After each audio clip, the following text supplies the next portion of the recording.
Oh, say, can you see by the dawn's early light what so proudly we hailed at the twilight's last gleaming, whose broad stripes and bright stars through the perilous fight o'er the ramparts we watched were so gallantly streaming, and the rockets regular, the bombs bursting in air, gave proof through the night that our flag was still there. Oh, say does that star-spangled banner yet wave o'er the land of the free and the home of the brave?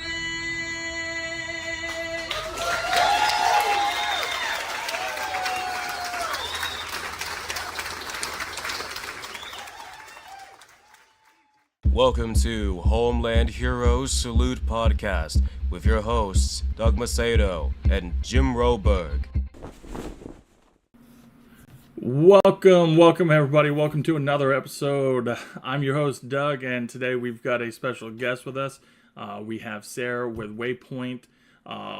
Before we get into getting her to go into her background and who she is and what she does, she's an amazing individual.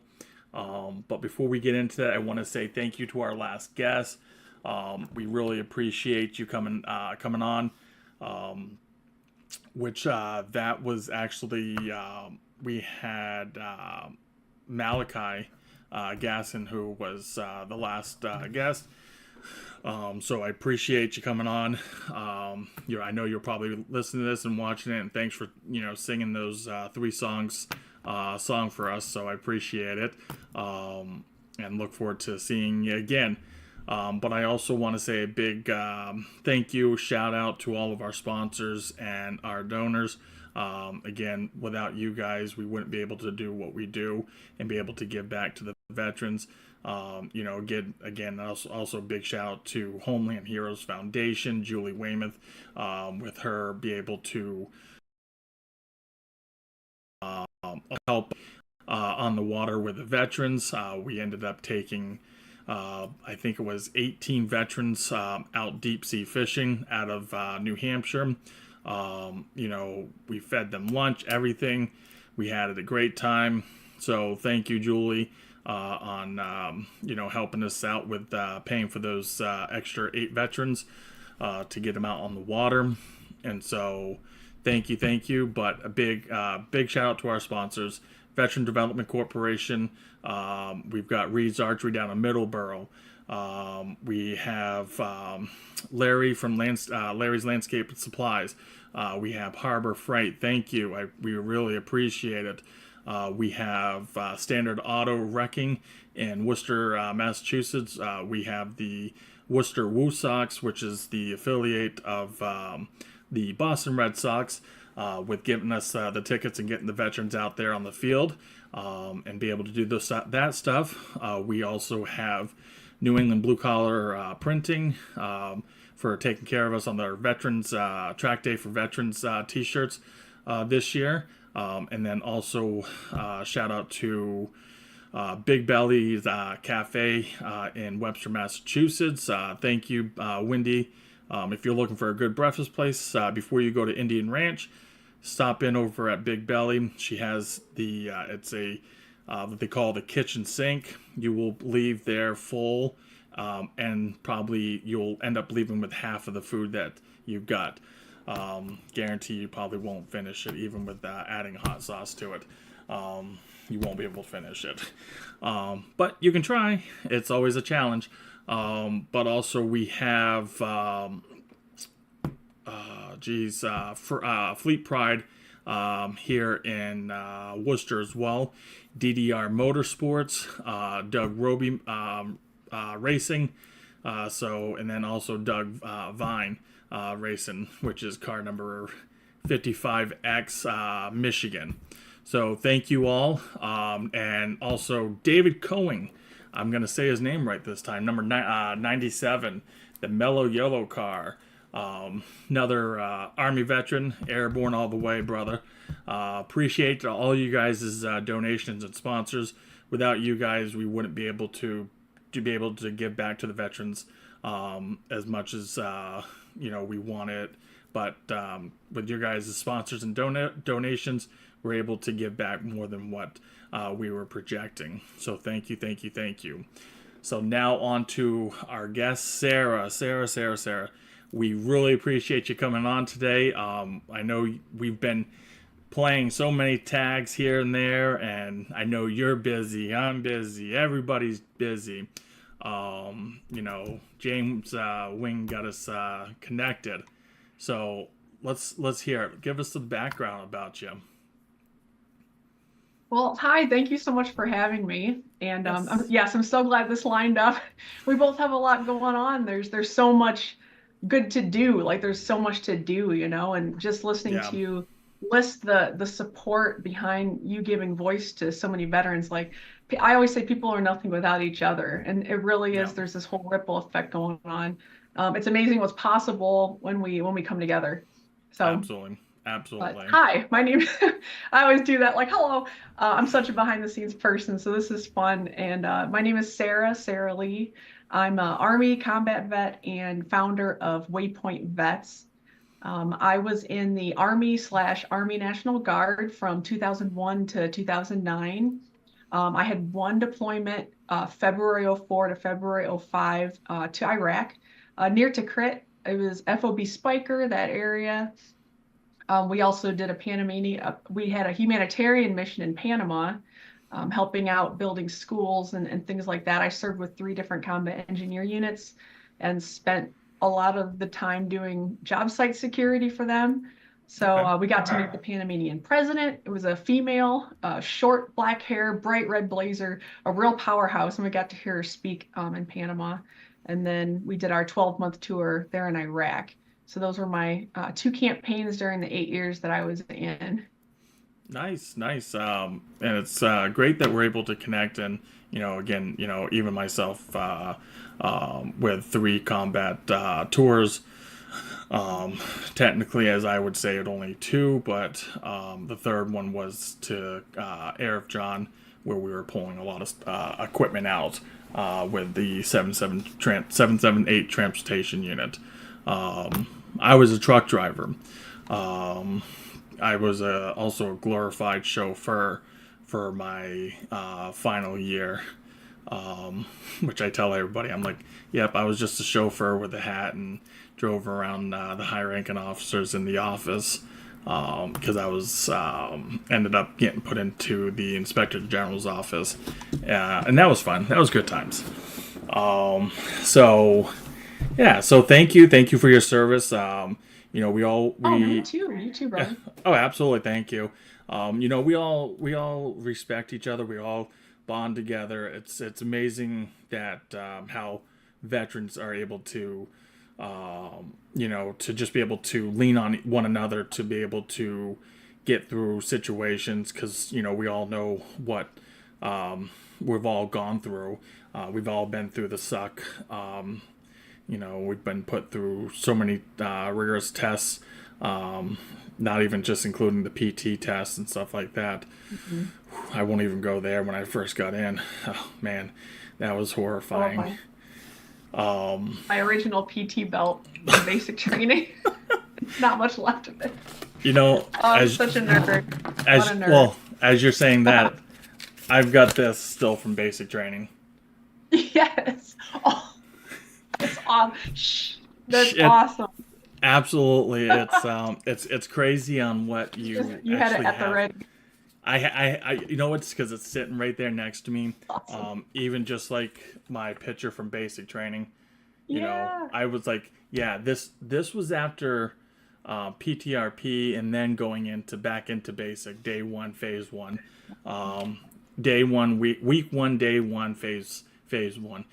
Yeah, I got recycled because I broke my hand. I lost like 80 something pounds. I was down to like 195 or so, 196. I kid you not. I got a waiver. I did height, but when they did the tape test, that's how I got a waiver for my weight, because I taped everything, and they got me to where I needed to be. But I lost a lot of weight. That's awesome. Well, I don't know how tall you are, but I'm 5'11", and the taping really saved me because I'm supposed to be like 140 pounds by their standards at 5'11", Yep. and it's just completely unreasonable. So I was 6'2", 6'2.5". Yeah. And I'm still that tall. But it's like it's crazy. I'm like, oh man, I'm not gonna be able to do it. And then the recruiter's like, yeah, we'll get you the waiver for it. So sitting in MEPS, they're like, all right, you got the waiver. When do you want to ship out? I was like, tomorrow. They're like, how about 7 days? I was like, all right, sounds like a plan. I didn't want to waste time. awesome. Yeah.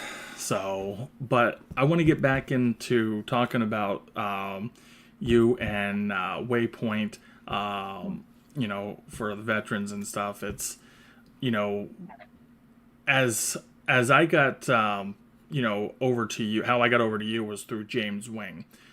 James Wing is an individual that, dude, I gotta say, he's been day one since I've been doing the podcasting. So for like 2.5 years, I've known him. I've grown from having 12 followers to now having over 1,000 followers, which is amazing. And I can't say without him, it was like, at least I got one guy. I'm like, yes, this is it. And yeah. Yes, your OG, your ride or die, your constant. Yes. He is that for people. He's just an exceptional man. Yes. A wonderful friend. Yeah, I can say Just I can call him and be like, and just talk to him, and it's like he answers. Without a doubt, he's answering. It doesn't matter if it's 6 a.m. or 2-3 o'clock in the morning.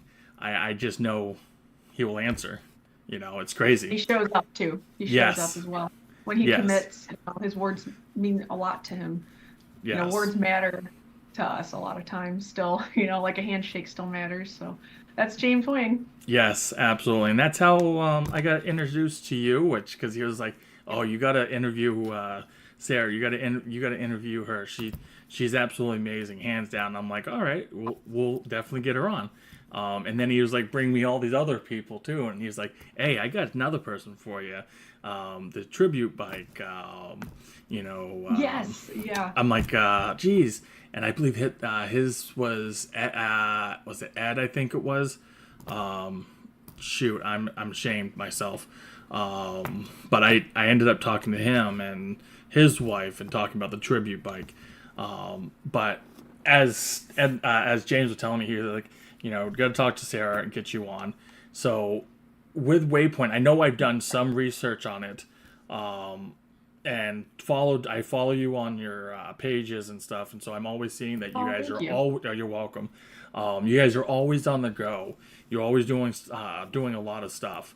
Can you give the viewers some of the stuff that you guys do for the veterans? Yeah, absolutely. Well, I met James Wing on one of our trips, our Middle East Conflicts Wall Memorial trip, which I'll go into in a minute. But so Waypoint Vets, waypointvets.org, our mission statement is uniting and empowering veterans through camaraderie and adventure.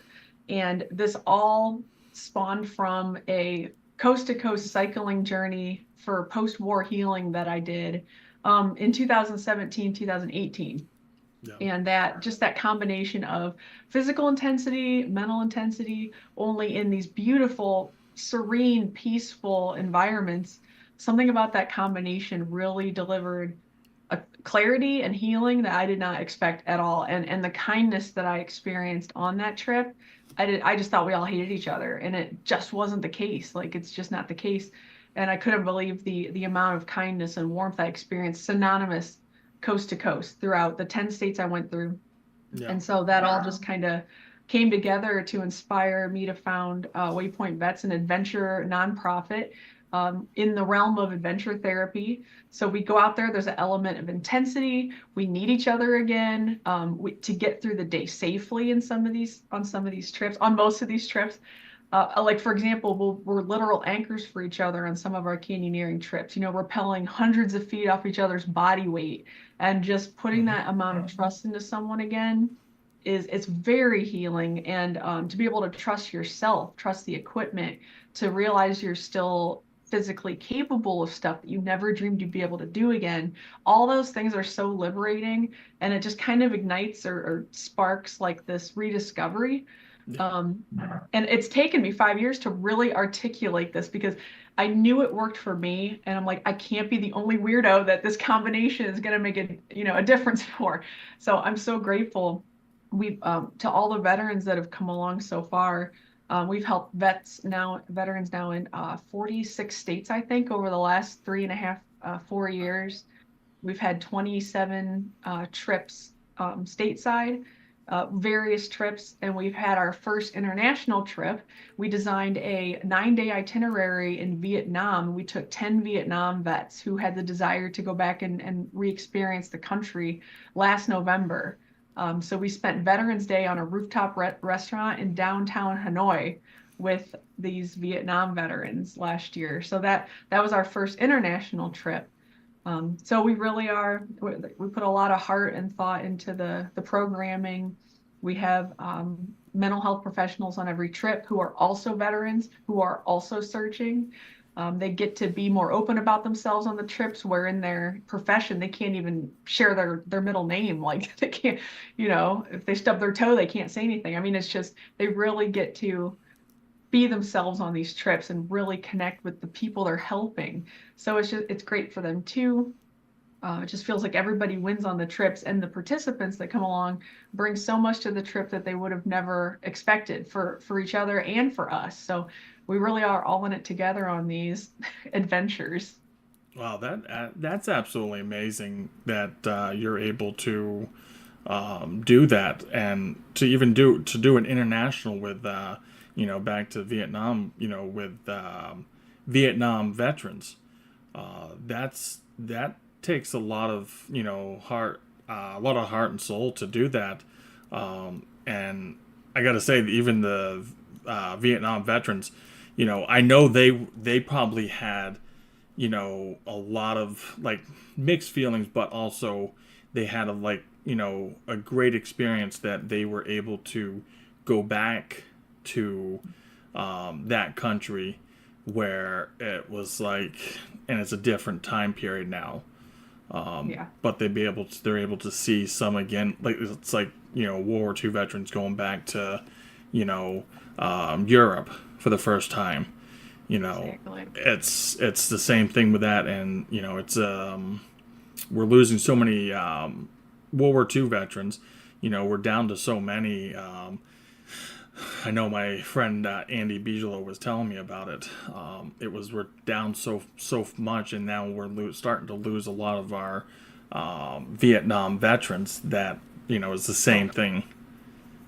All the Agent Orange related issues it's just taking them so much more quickly than World War II vets. A lot of them lived into their 80s certainly, and then 90s, and we're talking into their early hundreds and stuff. And I've lost so many Vietnam vet friends now in their late 60s and or early 70s at this point, and it's just happening so much faster for them because of the nature of the war with the chemical warfare and things. And you're right, the trip was totally transformative for them. They had the willingness and desire to, like I said, see it again. I asked some Vietnam vets that said no immediately, and it makes sense. So we made sure that the veterans that we took did have that desire, and just to receive the welcome they did, and to see how much the country has progressed and healed and moved on. really helped them move on inside, like a lot.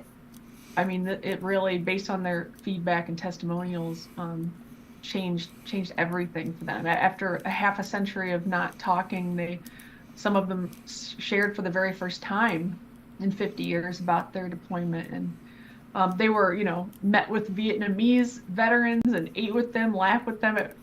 It was like out of a movie. And we finished the trip by going to the POW MIA accounting agency in Hanoi, which they have not slowed their efforts at all. Like they're going full steam still trying to account for these remaining veterans, and the Vietnamese are aiding in the efforts now. And our push to account for those that were lost, our MIA POWs, inspired the Vietnamese to start searching for theirs. They weren't going to. They have hundreds of thousands of MIA still. So now, like, the country's working with us. Everyone's working together to account for our fallen. I don't know. It was just such a beautiful experience. None of us expected the beauty of the land, the culture, everything about it was just it's a destination place now. People from all over the world were there. Yeah. It's stunning. It's like something out of Avatar up north, the north half of the country. So, Yeah. but yeah, that was our first international trip, and the others are all stateside, with varying intensities and to accommodate for a wide range of ability levels. Like we have 2 women veteran retreats, and then the rest are all co-ed, and they range from canyoneering in Utah, wilderness camping out in the middle of nowhere under the stars out there, which is spectacular. It feels like you could just pluck them out of the sky. They look so close. Like you could see the Milky Way's Milky Way. And then we do a Mount Rainier summit, which I'll never be able to do, but that's not going to stop me from, planning these things for other people. And let's see, we have a East Tennessee adventure with whitewater rafting and kayaking, horseback riding, rock climbing. So it's just a really wide variety, waterfall hikes. And we're always adding itineraries too. The most recent one was that Middle East Conflicts Wall trip. Yep. So the Middle East Conflicts Wall Memorial is in Marseille, Illinois. It's about an hour west of Chicago, and so few people know about it. So few. Every year we take a group up that has never even heard about it. We take Middle East combat vets specifically. The rest of our trips are open to any honorably discharged vet. That's the only requirement, because it really is getting back to that foundation as veterans before any of it. That basic training that we got, changed everything for us. And then we went from there in our various ways.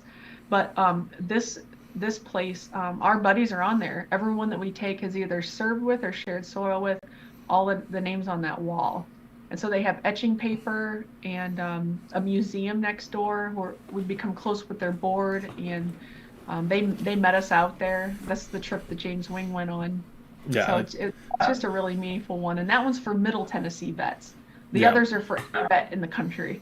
So it's an 8-hour drive one way, and that's part of the that element of suffering adds, I think it really does add to the retention of the experience and the meaning of it too, the appreciation for the experience.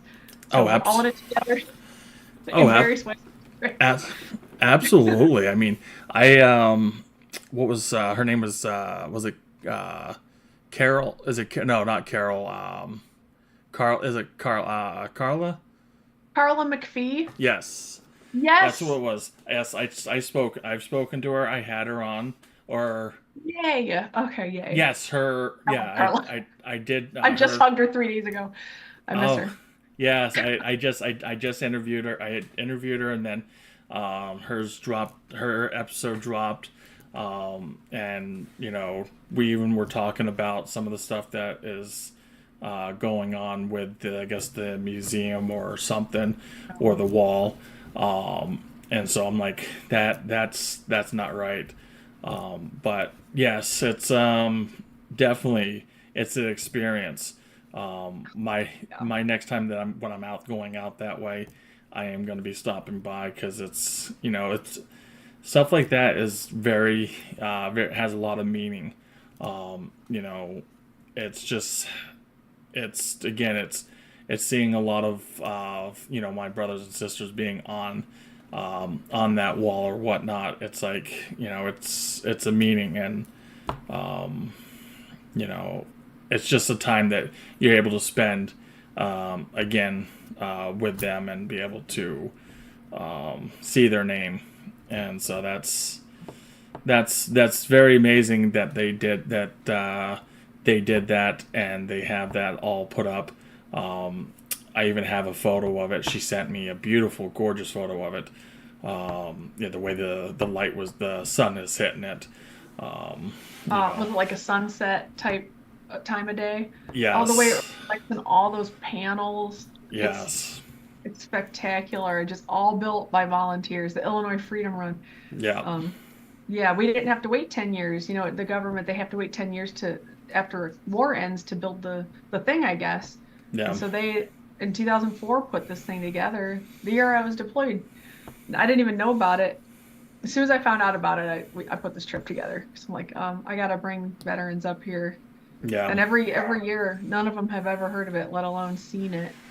So Yep. it's very emotional, and they couldn't have found a more beautiful place, right on that raging Illinois River, that very calming white noise that's going on. So the only sound is this white noise of the river, and then the flagpoles dinging a little once in a while. Yeah. It's just really something. Yeah, And because it's out in the middle of the country. It's in the middle of the country area. It's a beautiful. I've looked it up. I had to see where everything was at, like where it was at. I'm like, it's gorgeous out here. So I can't wait to get up there. I can't. You. Hey, real quick on the side, can you hear my cat? No. Okay, sorry. You have one blooper. Just want to make sure. That's okay. I'll leave that in. Maybe I might leave that in. I'll leave it in. This is real life. This is real life. I'm one of those cat people. They're super low maintenance. I'm gone a lot. But anyway, yeah. I'm glad my dog's not barking. I'm like shocked. We love our animals. We do. Pets, safe pets is like a whole thing. I mean, really, they'll never know how much they help. It really is. It makes a big difference to even my mood having my pet. As soon as I get home, here comes Max, and then so excited. Oh, he's jumping on two legs and trying to get up into my arms, and then he sits with me on my lap with his paws up facing towards me. Sits on the couch with his butt, and his paws just like hanging there, like, I'm like, us existing is enough for them, and it's just the most beautiful relationship, though. But yes. I was gonna say, anything anyone's ever left at those panels too gets accumulated and organized into the museum right next door. I almost forgot to mention that everything in there is just like filed so perfectly, dress right dress, like even the littlest trinkets that meant something huge to somebody are in there and included. You can go see what other people have left, possibly for the name that you came to visit. It's just spectacular what they've done for us. I try to verbalize it and verbally quantify like what they've done every time I see them. And I just told them this last time, I'm going to have to invent new words to properly describe like what this place means for us. We grew up watching the Vietnam vets see their names and visit their wall and stuff, and we could only imagine what that might be like for them. And now to have a place to be old enough to have even been in a war where there's a place with our buddies on there etched in marble like that, it's so surreal. It really is. The gravity is just, oh my gosh, the gravity of it. Yeah, it's like I can imagine just when I look at the Vietnam Wall, my whole like insides just drop. I'm like, ooh, like a ghost just ran through me, and that wasn't even a war that I was in. Going to this, it's gonna be even more. I know it's gonna make the feelings even stronger, and it's gonna be like, it's just I can't even say the words until I can even come up with them, because it's gonna make that feeling a whole lot more.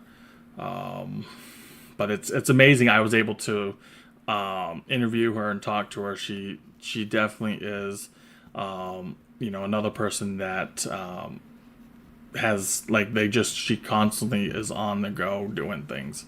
So it's amazing. And again, it's So just much good going on it in America.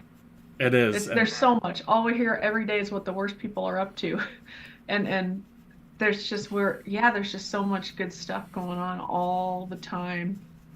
yes, and it Everywhere. none of the good stuff comes out anymore. It's like you don't hear the good stuff that comes out anymore. I think we're It's just quiet about it. Either that or people like to say humble bragging. It's like, are you kidding? Please post the nice thing you did today. It'll yeah, only inspire more of it, and instead of the anger and those easy emotions that don't really require much effort. yeah, Um, absolutely. yeah. So I mean, so that's good. That's stuff that you guys are doing. So that's an 8 hour trip. Just up there.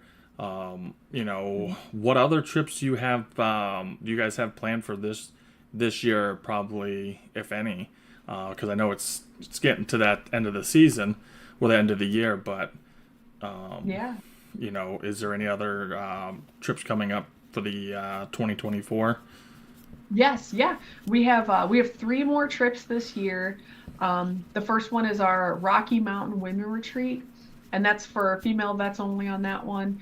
It's our inaugural Rocky Mountain trip, and all the women that are coming have never been to the Rocky Mountains. I mean, it's we to encouraging travel is a big part of the vision for this, and we're taking you to Pikes Peak, Cave of the Winds, Seven Falls, just all these Garden of the Gods, these staples of the Colorado Springs area, Yes. and really just a couple waterfall hikes. We have a art journey with some layering of a painting or something in there.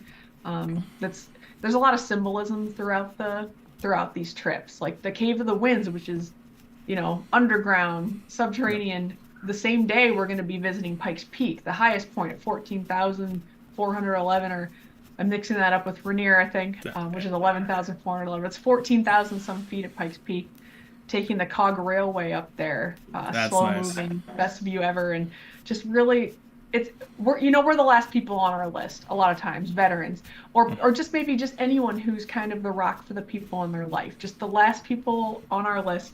So, and not to get off topic, but just the fact that veterans are signing up, it's a big deal. We Yeah. don't reach out very often, let alone fill out a big old form, and put ourselves out there and meet up with a bunch of strangers in places we've never been. I mean, there's a lot of bravery that goes into just signing up for something, or just being in search of something, or knowing something is off and wanting to make a little more sense of it. So, but next we'll have our Smoky Mountain Women's Retreat in just southeast or southwest of Gatlinburg, and we'll be staying in these cabins and going to Cades Cove. So there's some caves there, caverns, horseback riding, more waterfall hikes, just immersing ourselves in nature, in the landscapes of this country that we would have died for, to experience it in such a peaceful way with our fellow veterans. It's just nice. It's a nice homage to yourself. It's a great way to honor our friends that didn't make it back, is to enjoy this country that they died for, and Hmm. various parts of it with each other, and to stay close as a community.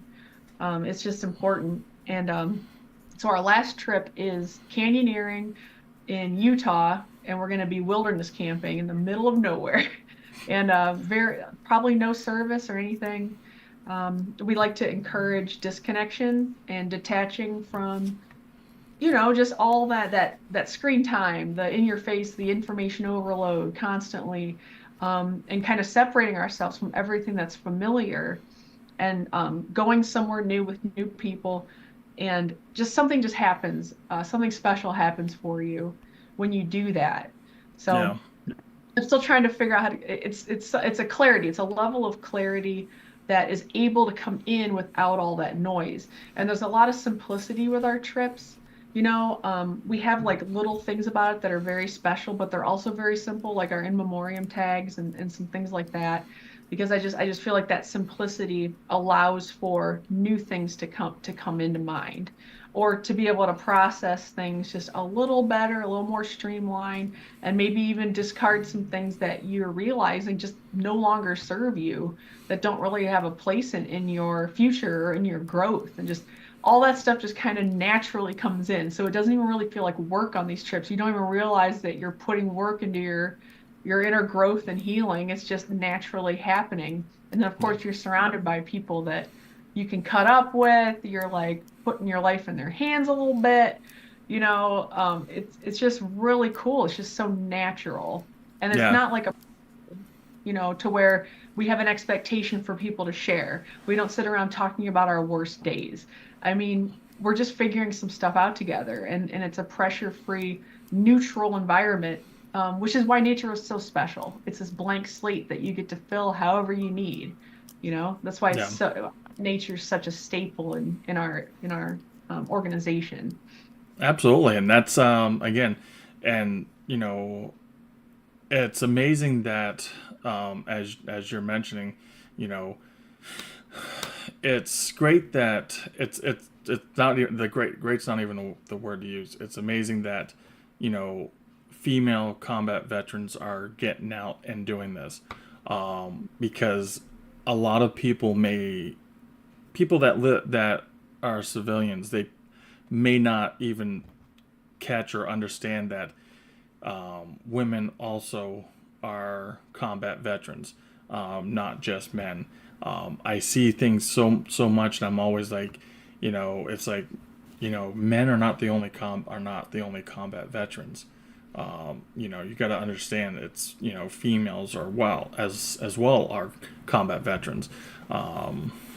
People have to understand that, and men veterans are probably, I say would probably be more to not really ask to go do stuff like that, but I don't know what the ratio would be, but I don't think women combat veterans or women veterans altogether get much recognition, as well as I don't know if there's a lot out there for them to do, because it's different when it's men getting together versus women, or sometimes men and women co-ed type deal.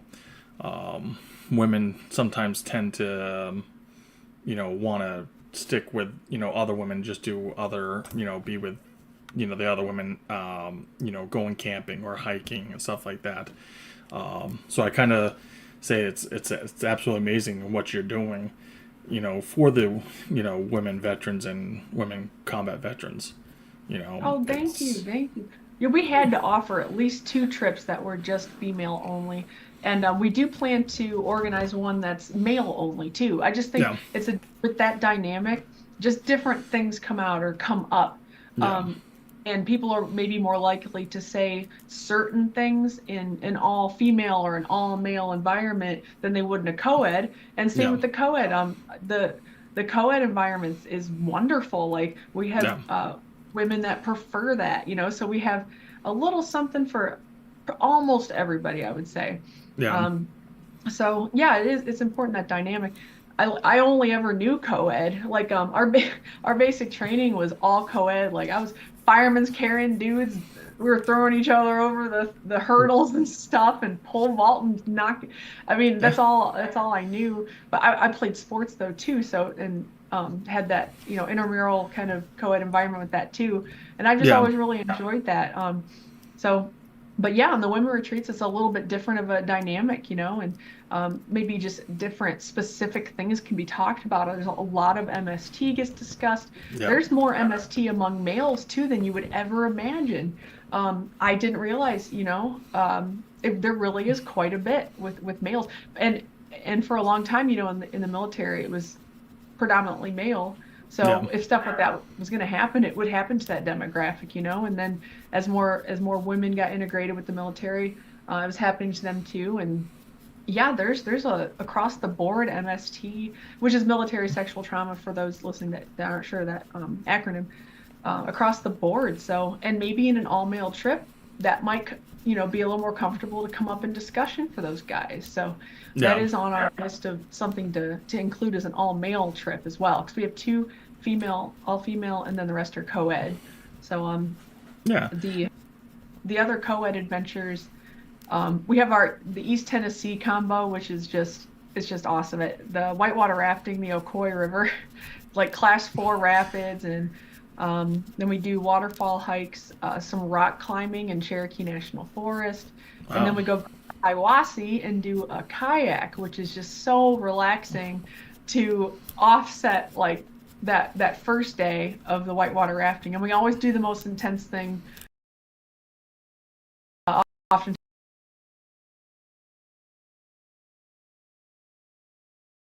that's where that bonds, and it's like day intensity, and we have our reflection circles that we have, just to reflect on the day, see how it might tie into different areas of our life and things like that, figure out where we're at and where to go from there, and just questions like that are so much easier to find answers to if a lot of different minds are contributing, and that's another important thing about our trips is just the diversity.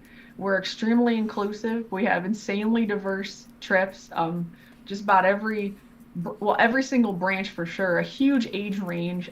Every nationality, walk of life you can think of, we've had on our trips, and it's really amazing what we can learn from each other, or just learn about ourselves through each other. And so, we have some ground rules. We don't do divisive topics at all. We have like 0 discussion of politics on our trips. Just stuff that can kind of sever that human connection. I don't even know how my own team votes. Like, we just never get around to talking about it. We're just like gung-ho on the mission and like just being kids again, and just taking, it's heavy work, but we have a good time and we avoid topics like that. And it's amazing what the overlap of people that are completely separate people, that with the absence of some of those topics, they really they really find that they have so much in common. So also, all our trips are substance free. We really want to give people the best chance they have to gain as much as they can in a very short amount of time.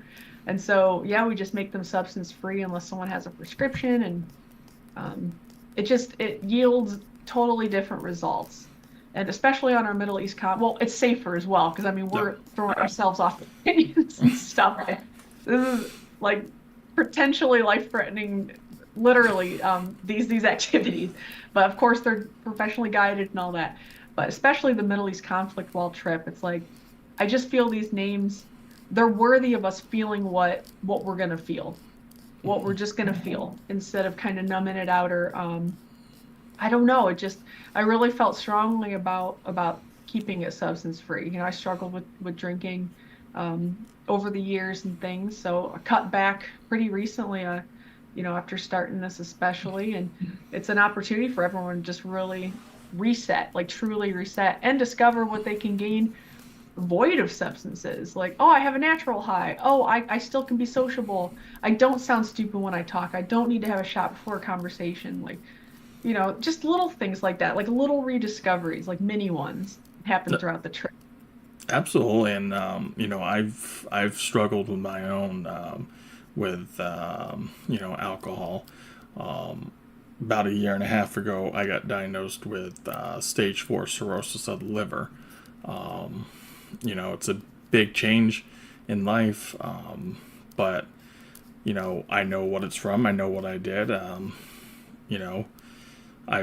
I tried to hide all my anxiety and depression all through that, which is great that you guys do that as like 0 substance, unless you have a medical thing for it, because again it allows you to feel the feelings that you have going through, and feel the natural high of all the stuff. And also, if someone is struggling with one or the other, or whatever it is they're struggling with, it doesn't advertise to them saying, hey, we have it, you come get a drink or whatnot. Again, that's a good thing. And I know when we're even doing events and stuff, we try it with again with no no alcohol and stuff like that, no substance. Even though I live in Massachusetts, and it's it's legal to do it, and you can buy it anywhere. But yeah, it's zero substance. Even deep sea fishing, zero. It's the way it goes.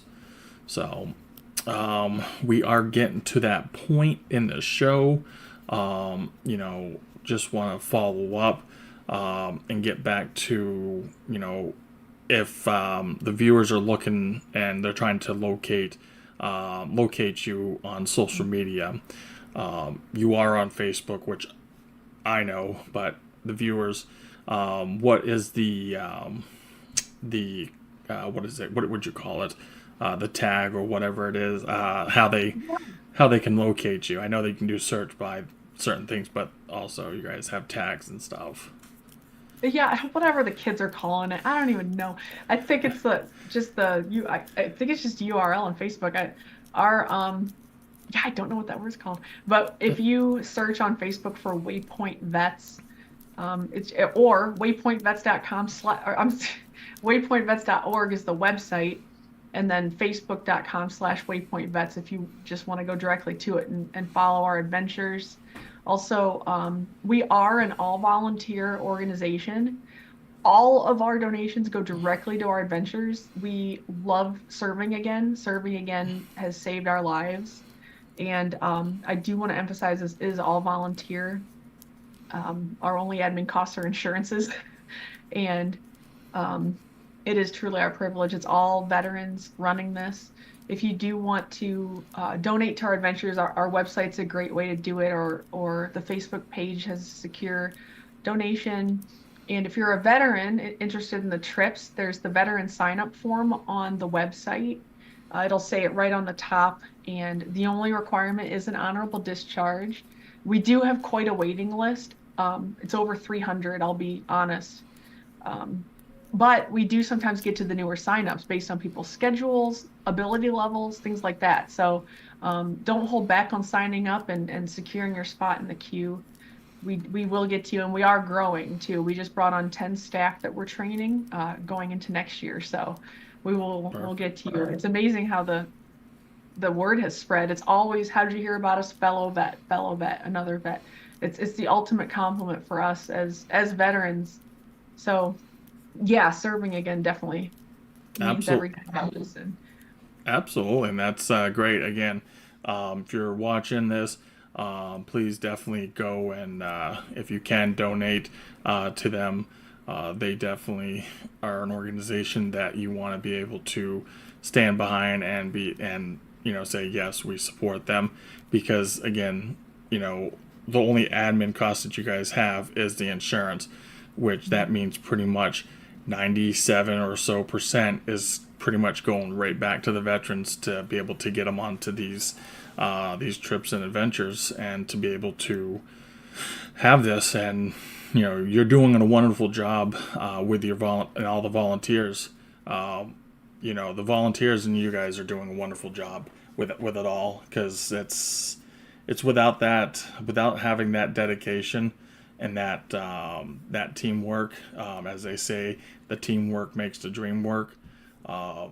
It's absolutely amazing, and keep on doing what you guys are doing. It's definitely working. If you're having a wait list, or as you would say, a queue of 300 people. Dawn keeps me up. And I also wanted to add, if you do want to donate in honor of someone or in memory of somebody, we will add their names to our tags and carry them on every trip. So our motto is honor the fallen by living, and living on their behalf, as they have died on our behalf. It's the only way we can think of to make a dent in that debt we feel we owe. It's just to choose life and to live fully on their behalf. So I wanted to mention our motto of honor the fallen by living. It means everything to us. So it's our heartbeat. Yep, that's absolutely amazing. I can't say that enough. That's amazing. You as well. Oh, and you're giving me a platform to share what I've built. Like, look at you go. this this is how us veterans work. We're giving back. It's who we are. It's I don't think veterans are the most needy people. It's I gotta say we're very content with what we have and what we are given. That's why so many vets don't even ask for help. It's like you got to go out to them and see them, and then you're like, here you go. You're not asking. I'm gonna just give it to you, because a lot of veterans don't want to ask for it. Right. We're doing the work of our brothers and sisters, and be able to give back to them, and give back to our fallen brothers and sisters. To be able to give back to their friends and their brothers and sisters that are still here, and just leave that footprint into them. So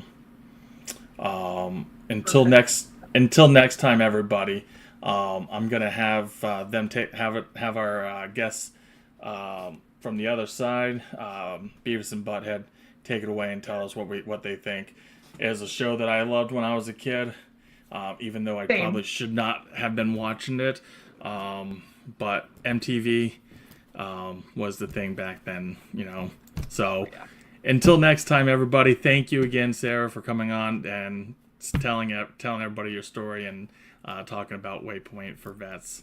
So thank you. Thank you so much, brother. Thank you for having me. You're welcome. Thank you. Thank you. Thank you for supporting Homeland Heroes Salute Podcast. Please make sure to like and follow Homeland Heroes on all of their social media outlets. Homeland Heroes Salute Podcast is a Foo Bar Studios Sinister One co-production.